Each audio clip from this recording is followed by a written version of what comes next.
Hello students, this is Vaishni Pandya और आज हम पढ़ने जा रहे हैं इम्पोर्टेंस ऑफ बिजनेस एनवायरनमेंट।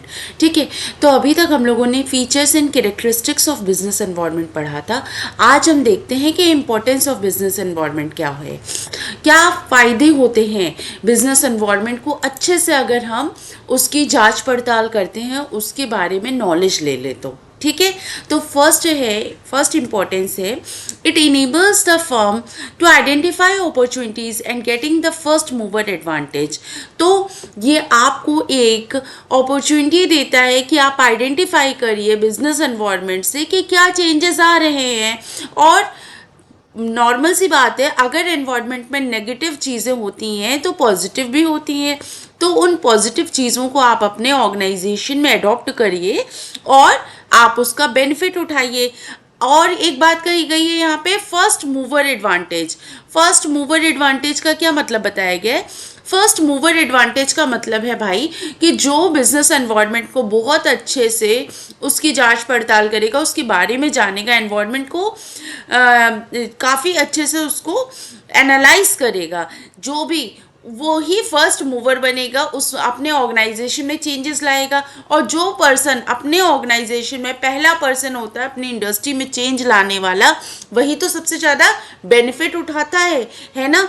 जो भी इंसान फर्स्ट पर्सन होता है किसी इंडस्ट्री में कोई चेंजेस लाने के लिए, वही सबसे ज़्यादा एडवांटेज उठाता है। तो आप कॉम्पिटिटर्स को देख के अपने यहाँ नई मशीनरी मत लाइए, आप एनवायरनमेंट में झांकिए, लोगों की क्या ज़रूरत है उसको देखिए, उसको समझिए और उनके हिसाब से फिर आप अपने यहाँ प्रोडक्शन करिए, अपने ऑर्गेनाइजेशन में चेंजेस लाइए। यहाँ पे ये बात कही जा रही है। ठीक है, इसीलिए कहा गया है कि बिजनेस एनवायरनमेंट को बहुत अच्छे से एनालाइज करना बहुत ज़्यादा ज़रूरी है। तो फर्स्ट इसका इंपॉर्टेंस क्या है? It enables a firm to identify opportunities and getting the first mover advantage. It enables the firm को enable करता है किस चीज़ के लिए? कि आइडेंटिफाई करे किसको, अपॉर्चुनिटीज़ को, और क्या बन जाए? फर्स्ट मूवर बने और इसका फ़ायदा उठाएं। क्योंकि जो फर्स्ट मूवर होता है, जो पहला पर्सन होता है कहीं पे कोई चेंजेस लाने वाला, वही सबसे ज़्यादा बेनिफिट उठाता है। ओके, तो देखते हैं आप बुकिश लैंग्वेज में क्या लिखा है, वर्ड टू वर्ड मैं आपको समझाती हूँ। Opportunities refers to the positive external trends or changes that will help a firm to improve its performance. Opportunities वो positive external change होता है, वो trend होता है जो आपको अपने ऑर्गेनाइजेशन में लाने से आपकी परफॉर्मेंस को और अच्छे से इम्प्रूव करेगा। Environment provides numerous opportunities for business to success. तो एक एनवायरनमेंट कई तरीके की अपॉर्चुनिटीज लाता है एक बिजनेस को सक्सेसफुल होने के लिए। Early identification of opportunities helps an enterprise to be the first to exploit them instead of losing them for competitors. Early identification, सबसे पहले अपनी अपॉर्चुनिटीज़ को जानिए और अपने ऑर्गेनाइजेशन में चेंजेस लाइए जिससे कि आपसे पहले आपका कॉम्पिटिटर ना ला पाए। ओके, आपको अपने कॉम्पिटिटर को कॉपी नहीं करना, आपको पहला पर्सन बनना है वो चेंज लाने के लिए। क्लियर है? फिर यहाँ पे इन्होंने मारुति उद्योग का एक एग्जाम्पल दिया है। देखिए यहाँ पे कहा गया है कि जैसे कार इंडस्ट्री थी, तो कार इंडस्ट्रीज पूरी दुनिया में फैली हुई है, सब लोग कार यूज़ करते हैं, बड़ी बड़ी गाड़ियाँ यूज़ करते हैं, 4 व्हीलर्स यूज़ करते हैं। तो हर कंट्री में बहुत बड़ी कार, बहुत नई नई डिज़ाइन, महंगी महंगी चीज़ें लाई जा रही थी। वहीं पे मारुति उद्योग ने क्या किया? उन्होंने इंडियन मार्केट को समझा। उसके बाद ये देखा कि देखो हमारी जो इंडियन मार्केट है ना, वो इंडियन मार्केट हमारी ऐसी है, कैसी है? मिडिल क्लास फैमिली वाली है। ठीक है, तो अब ये मिडिल क्लास फैमिली की हमारी जो इंडियन मार्केट है, उनके लिए क्या है? उनके लिए एक छोटी कार उनको ज़रूरत है। ओके, उनको किसी बड़ी कार की ज़रूरत नहीं है। ड्राइंग मेरी अच्छी नहीं है, इसलिए ज़्यादा इस ड्राइंग कार को मत देखिएगा। ये कार है और ये कौन सी कार है? एक छोटी कार है। तो उन्होंने कौन सी छोटी कार लॉन्च करी? क्योंकि इंडियन मार्केट में सबसे ज़्यादा लोग हैं middle class families. Middle class families क्या है? बहुत ज़्यादा महंगी कार नहीं अफोर्ड कर पाएंगी। और क्या होता है मिडिल क्लास फैमिली में? कौन सा ट्रेंड है? न्यूक्लियर फैमिली का ट्रेंड ज़्यादा है। तो न्यूक्लियर फैमिली में ज़्यादा से ज़्यादा 4 लोग होंगे, 3-5 लोग होंगे। तो उनके लिए एक छोटी कार, 5 सीटर कार एकदम बेस्ट है। तो वो 5 सीटर कार, छोटी कार मारुति उद्योग वालों ने लेके आए इंडियन मार्केट में और उनकी कार सक्सेसफुल हुई। उनकी कार उस तरह से उन्होंने सोचा कि हमारे मार्केट में क्या चीज़ की ज़रूरत है, वो उस तरीके से चीज़ों को लेके आए और वहाँ पे वो उनका बिजनेस सक्सेसफुल रहा।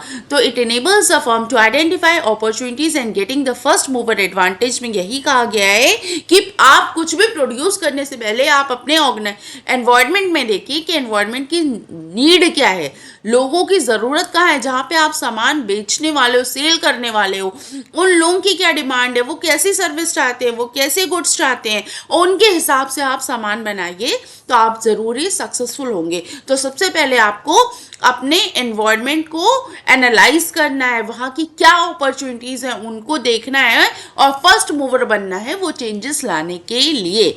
नेक्स्ट आपका है it helps the firm to identify threats and early warning signal. एक बात आप सब लोग जान लीजिए, अगर ये एनवायरनमेंट है और इसको आप रीड कर रहे हो, एनालाइज कर रहे हो, तो बच्चों यहाँ पे सिर्फ और सिर्फ प्रॉफिट की बात नहीं होगी, यहाँ पे कुछ थ्रेट्स भी होंगे, कुछ प्रॉब्लम्स भी होंगी, है ना, कुछ लॉस की भी बात होगी। ओके, तो उसको भी हमें आइडेंटिफाई करना है, उसको भी हमें देखना है कि क्या है थ्रेड्स, क्या है प्रॉब्लम्स, और जो हमें पहले प्रॉब्लम्स दिख जाएगी उसके लिए हम अपने आप को प्रिपेयर कर पाएंगे। अफकोर्स सी बात है, एनवायरनमेंट में जो चेंज हो रहा है उस चेंज में उस चेंज को हम अलग नहीं कर सकते हैं, सही नहीं कर सकते हैं। मतलब मेरे कहने का, जो एनवायरनमेंट में जो टेक्नोलॉजी में अपग्रेड हो रही हैं, जो पॉलिटिकल चेंजेस हो रहे हैं, क्या उसमें हम चेंजेस ला सकते हैं? हम बिजनेस ऑर्गेनाइजेशन के लोग हैं, हमारा अपना बिजनेस हाउस है, हम वहाँ प्रोडक्शन करते हैं या सेल करते हैं, तो एनवायरनमेंट में क्या चेंजेस आ रहा है उसमें हमारा कुछ पार्ट नहीं हो सकता है कि हम उसको अपने हिसाब से कंट्रोल कर लें, अपने ऑर्गेनाइजेशन के हिसाब से कंट्रोल कर लें, लेकिन उसको आइडेंटिफाई करके, उतनी थ्रेड्स को आइडेंटिफाई करके जो अर्ली वार्निंग सिग्नल्स हमें मिल रही हैं कि पहले से भाई सावधान हो जाओ, उसके लिए हम तैयार हो सकते हैं, अपने ऑर्गेनाइजेशन को प्रिपेयर कर सकते हैं कि अब नेक्स्ट प्रॉब्लम ये आ रही है, इससे पहले ही प्रिपेयर हो जाओ, हमारा कोई घाटा हो हम पहले से ही उसके लिए प्रिपेयर हो जाए। तो प्रॉब्लम से बचा जा सकता है, प्रोटेक्ट किया जाता है, प्रॉब्लम्स को ख़त्म नहीं किया जा सकता है। तो उस प्रॉब्लम्स को से प्रोटेक्ट करने के लिए अपने आप को हमें प्रिपेयर करना होगा। ठीक है, तो identify threats and early warning signals. आपको एनवायरनमेंट को एनालाइज करने से क्या होता है, आप पता लगा सकते हो क्या थ्रेट्स हैं, क्या प्रॉब्लम्स हैं, कौन सी सिग्नल्स हमें आ रहे हैं और अपने आप को प्रिपेयर कर सकते हो। Okay, threats refers to the external environment trend and change that will hinder a firm's performance। तो फर्म्स की जो परफॉर्मेंस को कहीं ना कहीं इफेक्ट करे वो हमारे थ्रेट्स होते हैं, नेगेटिव इफेक्ट करता है। Besides opportunities, environment happens to be source of many threats. तो अपॉर्चुनिटीज़ के साथ साथ कई थ्रेट्स भी आते हैं, कई प्रॉब्लम्स भी आती हैं, उनको भी हमें देखना है, उनको भी जज करना है। Environmental awareness can help our managers to identify various threats on time and serve as an early warning signal। तो इन्होंने कहा environmental awareness रखने से आपको क्या फ़ायदा होगा, आपको ये फ़ायदा होगा कि आप पहले से आइडेंटिफाई कर लोगे कि क्या थ्रेट्स हैं, अर्ली वार्निंग सिग्नल्स क्या हैं और अपने आप को प्रिपेयर कर लोगे। ठीक है, यहाँ पे फिर एक एग्जाम्पल दिया है, if an Indian firms find that a foreign multinational is entering in an Indian market with a new substitute it should act as an warning signal. तो इन्होंने एक एग्जाम्पल बताया है कि इंडियन मार्केट में इंडियन जो शॉपकीपर्स होते हैं या जो बिजनेसमैन है उनको पता चल जाए कि कोई मल्टीनेशनल कंपनी उनके यहाँ आ रही है उनसे कॉम्पिटिशन करने के लिए, तो वो अपने आप को ऑलरेडी फिर प्रिपेयर कर देंगे।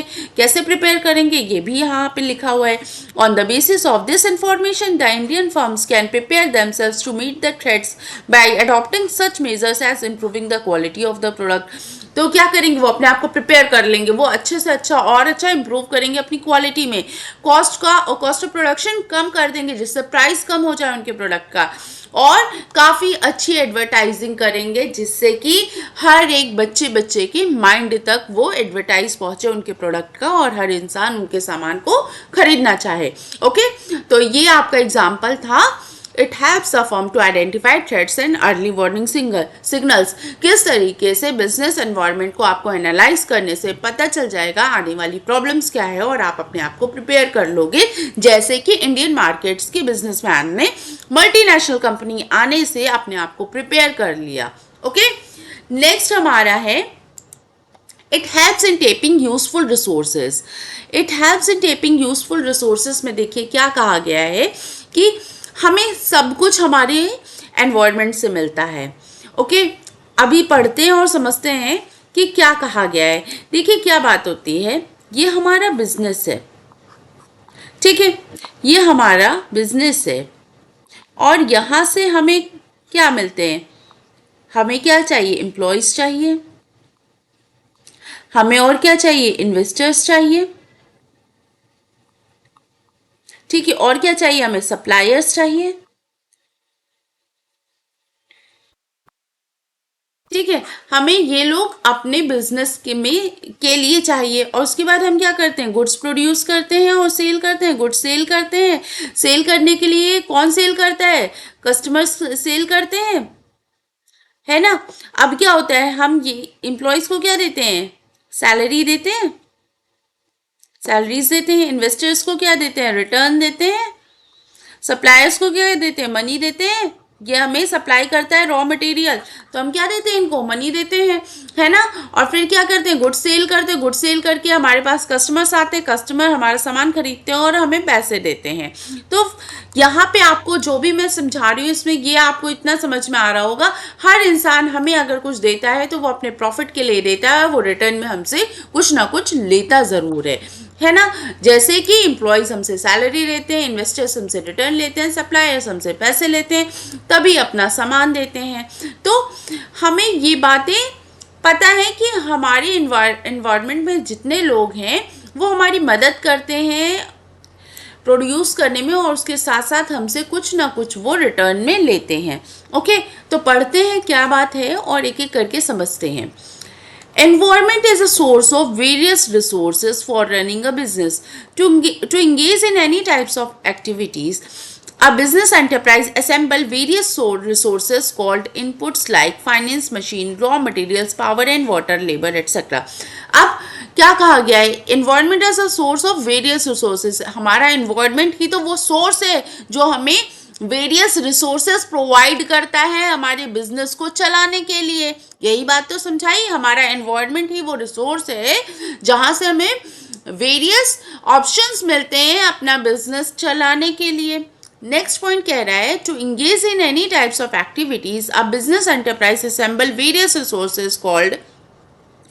अपने एंटरप्राइज को नई नई चीज़ें लाने के लिए और सामान लगाने के लिए हमें इनपुट चाहिए होते हैं, फाइनेंस चाहिए है, मशीन चाहिए, रॉ मटेरियल्स चाहिए, पावर चाहिए, वाटर चाहिए, लेबर चाहिए।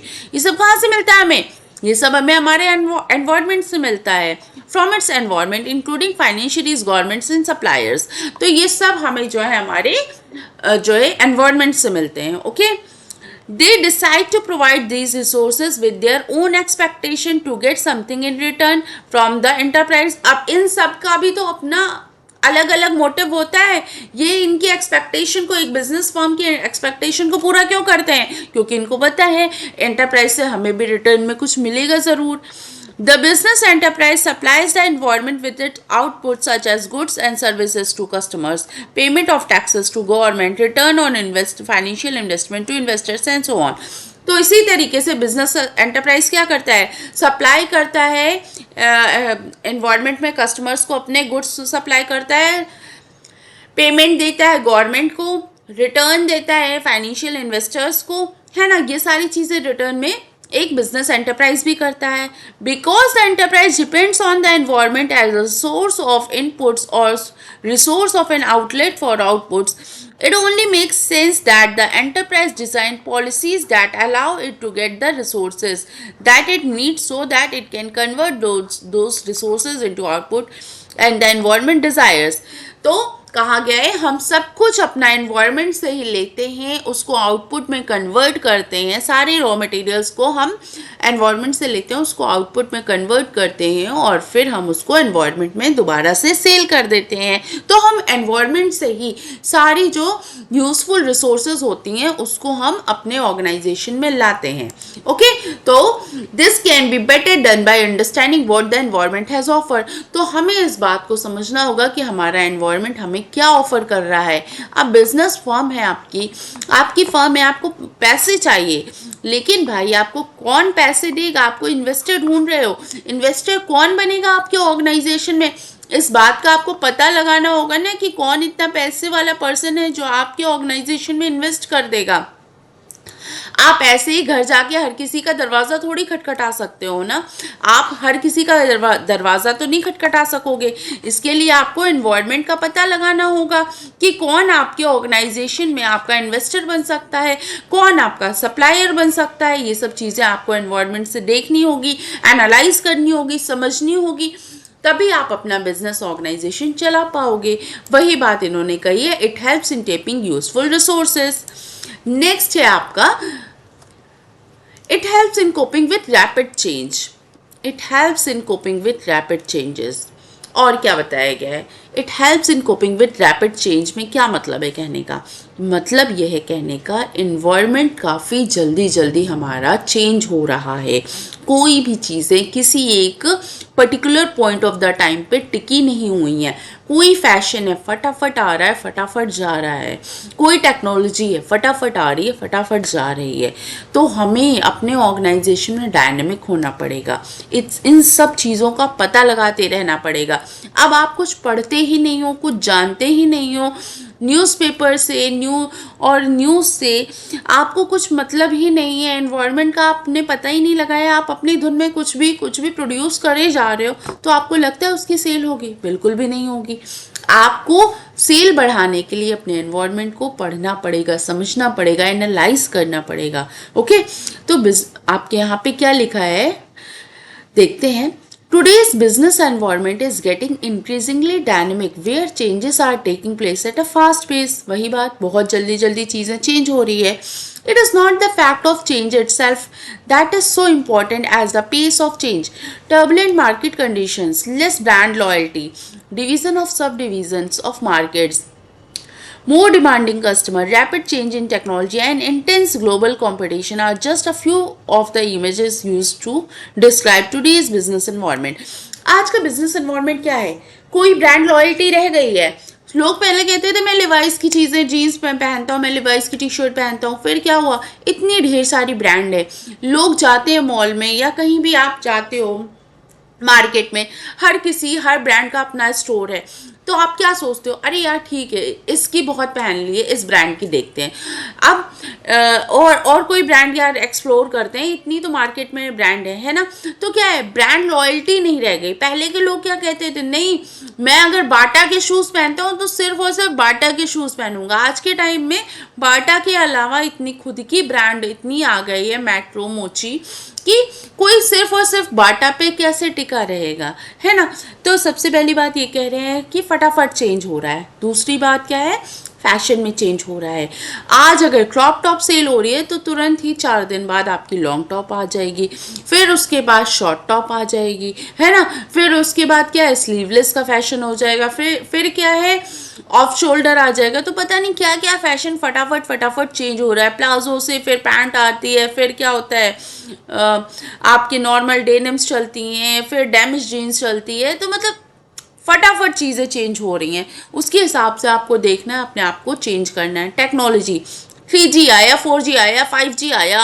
आज एक एप्पल अपना मोबाइल लॉन्च कर रहा है, फ़ोन लॉन्च कर रहा है, दोबारा फिर से 4 दिन बाद नई टेक्नोलॉजी आ रही है। सैमसंग अपने में लगा हुआ है, नए फ़ोन लॉन्च कर रहा है ना। तो क्या है, यहाँ पे चीज़ें काफ़ी जल्दी चेंज हो रही हैं, ग्लोबल कंपटीशन है। तो इन सब को आपको एनालाइज करते रहना है। अगर आपको इसके बारे में न्यूज़ नहीं होगी, इन्फॉर्मेशन नहीं रहेगी, तो आप अपने एनवायरनमेंट, अपने बिजनेस में कैसे चेंज लाओगे। तो आपको अच्छे से एग्जामाइन करना होगा अपना बिजनेस, आपका एनवायरनमेंट आपको एग्जामाइन करना होगा। All sizes and all types of enterprise are facing increasingly dynamic environment. In order to effectively cope with these significant changes, managers must understand and examine the environment and have suitable course of action. तो एक manager को अपने environment को काफ़ी अच्छे से examine करना होगा, analyze करना होगा, उसके बाद अपने environment में changes लाने होंगे.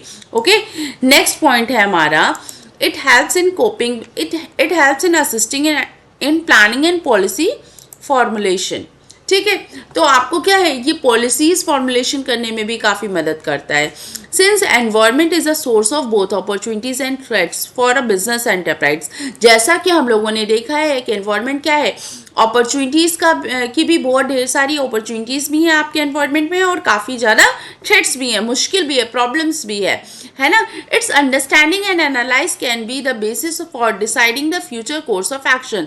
तो इसका आप अच्छे से एनालाइज करो और अपने फ्यूचर में आपने क्या करना है, आपने क्या ट्रेनिंग देनी है, क्या प्लानिंग करनी है, क्या गाइडलाइंस बनानी है, इसकी आप डिसीजन मेकिंग कर सकते हो. ओके, एक अच्छे से अपने एनवायरनमेंट को रीड करके आप अपने बिजनेस की फ्यूचर प्लानिंग कर सकते हो. सिंपल शब्द में कहें तो ये कहा गया है यहाँ पे. For instance, entry of a new player in the market, which means more competition, may make an enterprise think afresh about how to deal with the situation. इन्होंने कहा है कोई मार्केट में नया प्लेयर आने वाला है, इससे आपको अगर पहले ही पता चल जाएगा तो आप अपने आप को प्रिपेयर कर पाओगे, आप अपना नया से नया अच्छे से अच्छा कंपटीशन उनको दे सकते हो. जैसा कि हम लोगों ने अभी पहले के एग्जाम्पल में देखा कि इंडियन मार्केट में ग्लोबलाइजेशन आ गई थी, मल्टीनेशनल कंपनीज आई, तो इंडियन मार्केट वालों ने अपने आप को किस तरीके से तैयार किया, प्रिपेयर किया. ओके, तो it helps in assisting in planning and policy formulation में आप ये बात लिख सकते हैं कि एनवायरनमेंट को अच्छे से एनालाइज करने से हम अपनी फ्यूचर प्लानिंग, अपने बिजनेस की डिसीजन मेकिंग काफ़ी अच्छे से कर सकते हैं. क्लियर है. अब पढ़ते हैं आपका लास्ट ऑप्शन क्या है, लास्ट हेडिंग क्या है हमारी, it helps in improving performance. ये क्या है, ऑफकोर्स सी बात है, हम एनालाइज करेंगे अपने एनवायरनमेंट को तो हमारी परफॉर्मेंस भी तो बेस्ट होगी, हम अच्छे से अपना बेस्ट परफॉर्म भी तो करना चाहेंगे. The final reason for the understanding business environment relates to whether or not it really makes a difference in the performance of an enterprise. तो क्या ये एनालाइज यहाँ पे बोला गया है कि the final reason understanding the business environment relates to whether or not it really makes a difference. तो आप एनवायरनमेंट को पढ़ते हो, रीड करते हो, एनालाइज करते हो, तो क्या उसके बाद आपके एंटरप्राइज में, आपके परफॉर्मेंस में कुछ चेंजेस आया है? उसका आंसर है, the answer is that it does appear to make a difference. Many studies reveal that the future of an enterprise is closely bound up with what is happening in the environment. तो business काफ़ी studies से बात पता चली कि एक future enterprise का इसी बात पे डिपेंड करता है कि आपने कितने अच्छे से अपना एनवायरनमेंट को एनालाइज किया है. Okay, and the enterprise that continuously monitor their environment and adopt a suitable business practice are the ones which not only improve their present performance but also continues to succeed the market for a longer period. तो इन्होंने last में कहा है कि जो enterprise बहुत अच्छे से अपने एनवायरनमेंट को एनालाइज करेगा वो सिर्फ और सिर्फ प्रेजेंट में नहीं, बहुत अच्छा और बहुत लंबे समय तक अपने बिजनेस में सक्सेसफुल होता रहेगा. ओके, तो it helps in improving performance में ये बात कही गई है कि हमें अपने बिजनेस को लॉन्गर पीरियड में तक चलाने के लिए और सक्सेसफुल होने के लिए अच्छे से अपने एनवायरनमेंट को एनालाइज करना होगा. ओके, तो मिलते हैं नेक्स्ट सेशन में और तब हम पढ़ते हैं डायमेंशंस ऑफ बिजनेस एनवायरनमेंट. आज का सेशन यहीं तक, तब तक के लिए थैंक यू, बाय बाय.